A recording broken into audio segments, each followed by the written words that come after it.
15 मार्च को मेरी पत्नी होश में आई। उस वक्त 50% उसकी हालत सही थी। 16 मार्च को स्थिति और खराब हुई और वो 40% ठीक रही। 17 मार्च को उसकी स्थिति और खराब हो गई, वो महज 20% ठीक दिख रही थी। 18 मार्च को भी उसकी स्थिति डाउन होते गई। उसके बाद मैं अपनी पत्नी को दिखाने के लिए दूसरी जगह ले जाना चाहा। अस्पताल वालों ने जाने नहीं दिया। उसके बाद मुझे अंधकार में रखा गया। आज भी बिल बनाकर मुझसे 1.5 लाख रुपए की मांग की जा रही है। मैं इनको 10 लाख रुपए पहले ही दे चुका हूं। 2.5 लाख रुपए का बाहर से दवाई मंगा चुका हूं। मरीज के साथ मनमानी उपरोक्त आरोप जो लगाए गए हैं वो रोहतास जिले के नटवार थाना के नियाजीपुर गांव के रहने वाले विक्की पांडे का है। इस दर्द को आप महसूस कर सकते हैं। किसी की पत्नी को इलाज के नाम पर अस्पताल में भर्ती करना, उससे 10 लाख रुपए वसूल लेना और लगातार मरीज की स्थिति का खराब होना, किसी अन्य अस्पताल में जाने नहीं देना, ये पटना के निजी अस्पतालों के नेक्सस को दर्शाता है जिसके सामने आम आदमी लाचार है। सूत्र बताते हैं कि पटना के सिविल सर्जन, हेल्थ डिपार्टमेंट और स्वास्थ्य मंत्री को इन निजी अस्पतालों की मनमानी के बारे में पता है, लेकिन सबका मुंह बंद है। राजधानी पटना में सरकार के सभी मानकों की खिल्ली उड़ाते हुए ऐसे अस्पताल धड़ल्ले से चल रहे हैं, इन्हें देखने वाला कोई नहीं है। तो बिहार के किसी हिस्से से अगर आप इलाज के लिए पटना के किसी निजी अस्पताल में आ रहे हैं तो सावधान हो जाइए। ये हम नहीं कह रहे हैं, मरीजों का अनुभव बता रहे हैं। आपसे अस्पताल वाले कब इलाज के नाम पर लाखों की वसूली कर लें कोई नहीं जानता है। रोहतास जिले से आई एक मरीज के परिजनों से निजी अस्पताल ने इलाज के नाम पर 10 लाख रुपए ले लिए हैं। रोहतास के विक्की पांडे का दर्द अभी आगे सुनिए। उन्होंने कहा है कि अभी तक मुझे अंधकार में रखा गया। मुझसे कहा जा रहा है कि और पैसे की व्यवस्था करो, तुम्हारा पेशेंट जिंदा है, लेकिन पेशेंट की स्थिति सही नहीं बताई जा रही है। विक्की पांडे ने कहा है कि पेशेंट बिल्कुल भी नहीं है, अभी वेंटिलेटर से निकालिए, पेशेंट खत्म हो चुका है। मरीजों ने बताया कि बिहार के निजी अस्पतालों की मनमानी किस हद तक बढ़ गई है इसे शब्दों में नहीं बता सकते हैं। मरीज को अंदर वेंटिलेटर पर रख देते हैं, परिजनों को मिलने नहीं देते हैं, उनसे सिर्फ पैसे की वसूली होती है। उसके बाद साफ कह दिया जाता है कि आपका मरीज अब इस दुनिया में नहीं है। तो क्या कुछ कह रहे हैं विक्की पांडे, किस तरीके से अपना दर्द बयां कर रहे हैं, आप भी सुनिए। 15 तारीख को होश में आई तो उस दिन 50% पेशेंट सही थी। 16 तारीख को 40% पे आई, फिर 17 तारीख को 30% पे आई, 18 तारीख को भी डाउन होते ऐसे डाउन होते गया।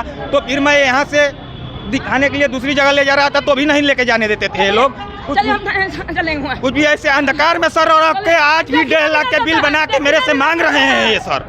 आज भी मैं इनको 9 से 10 लाख रुपया इनको दे दिया, 2 से 2.5 लाख रुपया सर बाहर से दवा मंगा दिया। मैं इतना पैसा देने के बाद भी अभी भी अंधकार में रख के बोल रहे हैं पेशेंट तुम्हारा जिंदा है, तुम पैसे की व्यवस्था। पेशेंट किस हालत में, कहाँ पेशेंट सर बिल्कुल नहीं है, अभी वेंटिलेटर से आप निकालिए, पेशेंट खत्म। क्या नाम हुआ आपका? हमारा नाम विक्की पांडे, मेरी वाइफ है सर। मैं रोहतास जिला नटवार थाना नियाजीपुर, थाना नटवार है, गांव नियाजीपुर है, पोस्ट नदौआ है सर, जिला रोहतास है। बता दें कि इस बीच गुस्साए परिजनों ने अस्पताल में जमकर हंगामा किया है। मरीज के परिजनों ने बाहर निकल रहे डॉक्टर को घेर लिया, उनसे पूछताछ करने लगे। डॉक्टर अपनी जान बचाकर भागने लगे, उनके पास कोई जवाब नहीं था। विक्की पांडे रोहतास से अपनी गर्भवती पत्नी को लेकर पटना आए थे। उन्होंने पटना एडवांस सेंट्रल अस्पताल में उसे भर्ती कराया, लेकिन अब मरीज की सही स्थिति की जानकारी उन्हें नहीं दी जा रही है। मरीज की स्थिति लगातार बिगड़ रही है और अस्पताल पैसे मांग रहा है। ध्यान रहे कि पटना में इस तरह के मामलों को लेकर कई बार पूर्णिया से कांग्रेस सांसद पप्पू यादव पटना में हंगामा भी कर चुके हैं। यही डॉक्टर है सर, यही इलाज करते हैं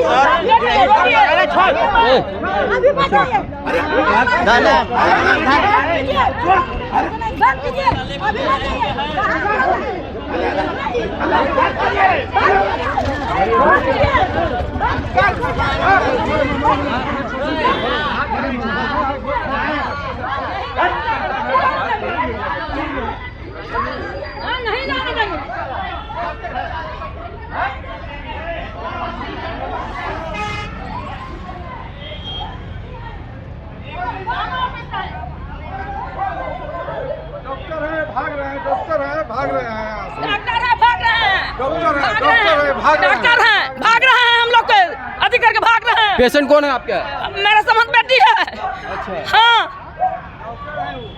भाग रहे हैं।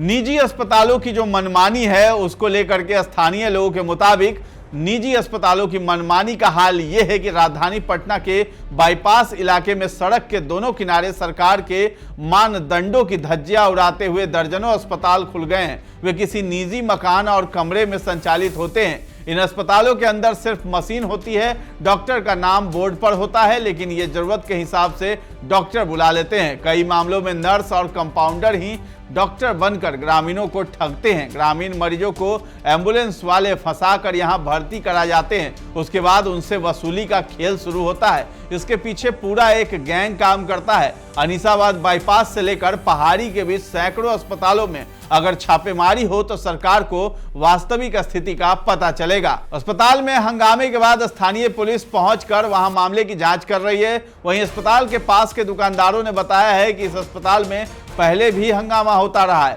पुलिस आने के बाद कुछ नहीं करती है, उल्टे मरीज के परिजनों को समझाती है, उन्हें घर भेज देती है। अस्पताल वालों की ओर से स्थानीय पुलिस का हिस्सा बंधा हुआ है। ये लोग हंगामा होने के बाद अस्पताल की ओर से मैनेज करने का काम करते हैं। इसी राजधानी पटना में स्वास्थ्य मंत्री मंगल पांडे भी बैठते हैं, लेकिन उन्हें निजी अस्पतालों की मनमानी के बारे में लगता है कि कुछ भी पता नहीं है। पूरी तरह से निजी अस्पताल और कुछ भ्रष्ट अधिकारियों की मिलीभगत हो सकती है।